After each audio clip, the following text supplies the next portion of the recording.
Hi, I'm Roy Logan with Logan County Herald, and today we're over here at Lincoln College at the Lincoln Heritage Museum, and I'm with Ron Keller, who is the director of this wonderful addition to the city of Lincoln. So tell me, Ron, what are we going to see today? Well, you're in for a treat, because what you have to see is the brand new Lincoln Heritage Museum, which the public has not even gotten to enjoy yet. And it's much different than the original museum that we closed down a few months ago. It's a very, very different approach to the life of Lincoln. It's a very exciting approach, and it is going to be fabulous once it's opened, and I just can't wait to talk more about it. Okay, when will it open? Yes, the museum will open April 26th of 2014, and right now we are in the process of gearing up towards the opening, planning what the opening will be, planning what we're going to do for the opening, planning on trying to bring more people in to participate, to be part of the process when it opens, a lot of the getting the word out, so there's a lot of groundwork that we have to lay before the opening. Well, I'll tell you what, let's take a look-see at things and do everything we can to just keep them flowing through the doors. That'd be wonderful, thank you. And Ron, what room are we in now? We are now downstairs in the exhibit gallery. Our museum is really on two floors because what we have is two different approaches for the museum. You know, what we come to find in the previous museum is that people loved our museum because they got to see historic artifacts and real items that relate to the life of Lincoln.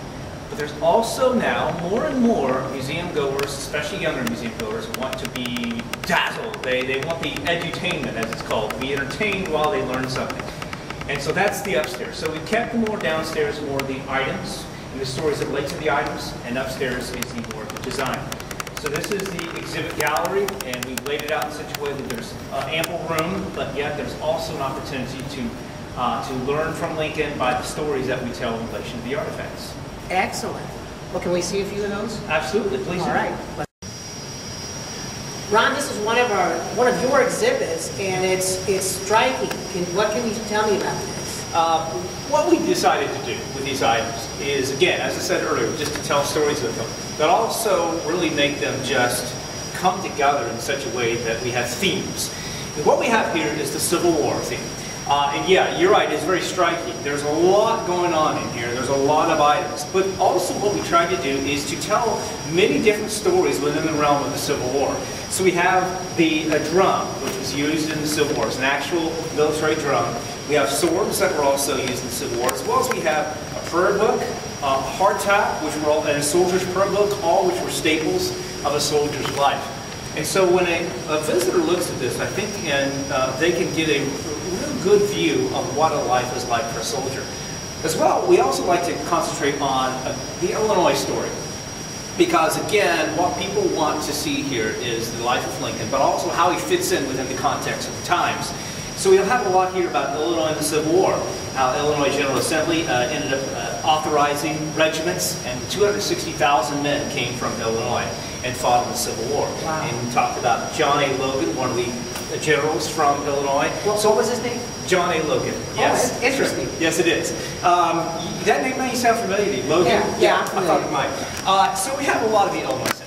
What's going on back home when Lincoln's president, and just ties into stories about what's happening, gives the visitor a lot more view of Lincoln and his times. Yeah, it's as I looked at it, every time I looked back, I saw one more thing that I hadn't noticed. Right. And yeah, that's what we're hoping people do, is that we hope they take time to look, time to read the stories, time to look at everything. And, you know, I tell you what, I've looked at some of this stuff too, and I still find I'm seeing something different every time. And what's really interesting about all this as well is that these are the same items, some of the same items, we switch things out, but some of the same items we had in our previous museum. But when you, with the new cases that we have and with the lighting, they actually look more valuable than they did in the old museum, and it's the same pieces. And I would also say with the cases, they are all climate controlled. They were specially made for our museum. They were specially made also to be conservation friendly. The lighting is kept in such a way that it's minimum. They're airtight, so the humidity and temperature can't get into it. Really, the only way to access it is we have to almost turn apart from the back to get into it. And that's done because we don't want these to be, we're not opening these very often. That way, the more the less you open it up, the less infiltration you get from pests or from humidity or light or anything. Okay. So it's great. Interesting. Yes. Can we move along? Let's please. Okay, we're at another display, and this is regarding, The personal side of Lincoln. You know, a lot of people like to come in and they're not interested in the Civil War, but they're certainly interested in Watt Lincoln as a man, as a father, as a husband, as a person. And so we do a lot in here about the character qualities of Lincoln and talking about the personal side of Lincoln. And this particular exhibit here talks about the personal side of Lincoln. For instance, we have Tad Lincoln's rocker, which there's a mirror there, so visitors can see that Tad Lincoln had etched his name in the back of the chair. So here's this young kid of Lincoln's, who's this very real person. He's marking up furniture just like any other kid. Just a boy. Just a boy. Just a boy. And that's what he was. A Bible, which was given to Lincoln that's president by Nathaniel West. And this particular Bible it's called Complete Analysis of the Holy Bible. Given to Lincoln. Lincoln happily accepted. In fact, there's an inscription in the front. This was given to Abraham Lincoln, President of the United States. So the personal side of Lincoln. Several notes. This is actually one of my favorite aspects of Lincoln in this whole area we have downstairs. We have some notes that were written by Abraham Lincoln. And in many cases, they were personal notes. When people came in, when Lincoln was president, people would come into his office. And he's a very accessible president. And people would come in the middle of the Civil War. Can you sign his discharge for my son? Can you give an appointment for my husband? Can you make sure? And Lincoln would write these little notes. In fact, one of them says, if the facts be shown, let this man be released. I mean, this is the personal side of this man who not was just president, but was a human being who felt everything that these people felt. That's some extraordinary things there. and so this is a drive across town for us to come look at. Yes, it is. Yeah, This is all worth it in itself. our backyard. Absolutely, absolutely. I'm finding this exciting. I've noticed also all about there are backlit panes with even more information. Yes, yes. Lots of stories to tell. Yes, there are stories to tell. We could go on and talk about it. Let's just continue with some of the Let's stories. take a look at one. Emotional farewell, and this is about when Lincoln left Illinois to go to Washington. Yes. We have, what's interesting also about our museum is what we tried to do is tie upstairs and downstairs together, even though there are two different approaches. Upstairs, there's a gallery, there's an area in which basically you're kind of walking with Lincoln, and he's in the back of the train giving his farewell to the people of Springfield. Well, also, you can come downstairs and you can see the same sort of story. But what we've done downstairs is talk a little bit differently about that story and then add items. Like, for instance, these are coins which were given by Lincoln to a gentleman who helped him move. And again, one more time, it's just sort of making it personal. This man was given these coins because he helped Lincoln move. And so it kind of shows us sort of the personal establishments that Lincoln had. You know, Lincoln and melancholy. We talk about how this man, again, felt some sort of things that we felt today. And I think that what strikes a lot of people about Lincoln and what they resonate with is that here's this man who achieved a pinnacle of greatness, but there's still something very much relatable about him, you know, and he felt depression and much of his life. And I think what's interesting is that he was propelled to greatness and propelled to do something because he actually told Joshua Speed in 1841, Joshua Speed was Lincoln's best friend at the time. He told Speed, I would as soon die now, except I've done nothing to make people remember that I had once lived. And so I think that's sort of our story too, that we want to make our mark. We want to leave our legacy.